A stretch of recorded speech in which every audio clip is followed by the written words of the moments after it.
Welcome, everybody, to this week's edition of Valpo Football Weekly, brought to you by our friends at Lakeshore Bone and Joint Institute. Brandon Vicker with you.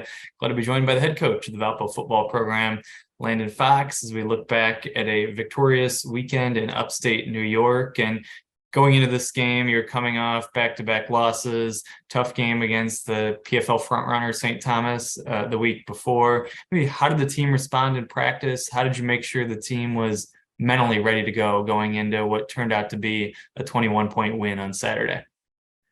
For us, it's about getting back to the process. Obviously, there's expectations that we have within our program and that, things that we would like to accomplish. And the big thing is to get back to just trying to be your very best each and every day and take away, stop thinking about the results of the winning and losing.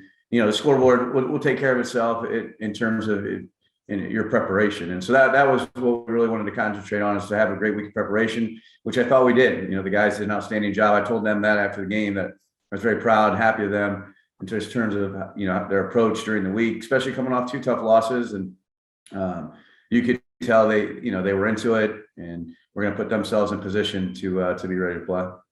Let's talk about Colton Sherman. He shattered a 22-year-old program record for longest interception return. It's an interception in 4 straight games. What's it been like to see a fifth-year senior, a program guy, a captain, thrive over the final month of his college career? Yeah, for me as a head coach, and then a defensive guy, you're very happy for Colton and what he's been able to accomplish coming back to that 5th year.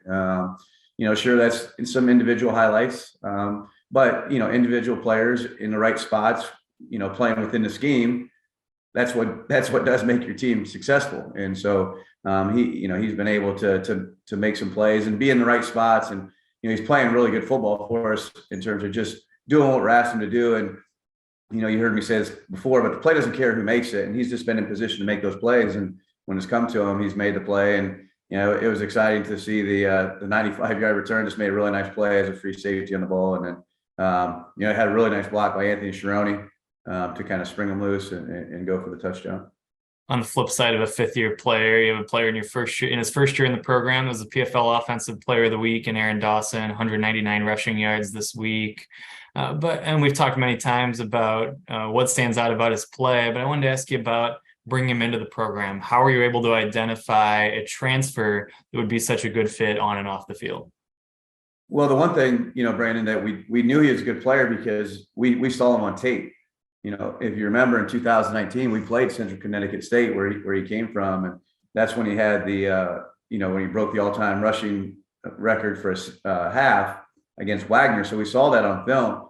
And just was like, wow, this guy's a really good player. Ended up not playing against us though that season. And when we were able to see his name in the transfer portal, just dove into that. Just, hey, where you at? And just, hey, wanted a fresh start and the ability to to get carries. And so really good fit for what we were trying to do. And everything was about team first. And when you have guys that are team first guys, good things happen. Let's talk about the defensive line. Coming into the year as a position group that lost a lot of starters from a year ago, and it's remained a strength of the team. Another big day on Saturday for that group. What stood out to you about your line?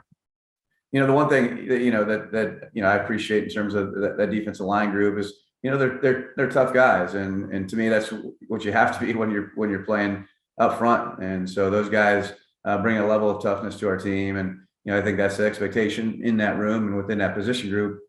That's how you got to play. And that being said, we do have some very good football players as well. And so the combination of being effort players, but physically talented as well, it's a good combination. And they've done a nice job throughout the year. You'll recognize 23 seniors as part of senior day on Saturday. What are the emotions like for guys who will put on the pads for the final time this week? Yeah, that's kind of hard to articulate, just because you do spend so much time and you're around those guys for so long, and you build those relationships. So it's tough, and the tough just to see them go and leave your program, and just because they brought so much value to the program, and you appreciate their time and efforts. And that being said, I told the team after the game on Saturday that that's what we're going to do. We're going to go out and play for our seniors. because, we want to send them out on a winning note. And, it's kind of a thank you for everything they've done for the program. And so we appreciate that. And, I've said our guys will go out, and I know they'll play hard in terms of doing what they need to do for us to be successful and send our seniors out a winner. And to do that and to clinch a winning season, you'll have to beat a Drake team that's won its last 2 games, playing its best football of the season. What stood out to you on film in terms of the way they've played of late? Yeah, they're doing a nice job. And if you look, they've played a bunch of close games as well, so physical group, on both sides of the ball, defensively, just typical Drake, where they're just fundamentally very sound in what they do. You're not going to turn on the tape and be like, oh, wow, they're kind of reinventing defensive football. They're just very sound. Here's how we do it. This is what we're going to do. And, that makes them tough to beat. And then offensively, they're starting to find their rhythm. And what that is a physical group. I mean, they're running the football downhill, and we're going to have to be very physical defensively, in the line of scrimmage if we're going to want to have success against their offense. There he is, the head coach of the Valpo football program, Landon Fox. It's a noon start time at Brown Field on Saturday. One last chance to come out and catch the team this season and support the team and send out the seniors. Tickets are available on valpoathletics.com, and we hope to see you there. We'll talk to you again next week to wrap up the season on Valpo Football Weekly, and it's always brought to you by our friends at Lakeshore Bone and Joint Institute.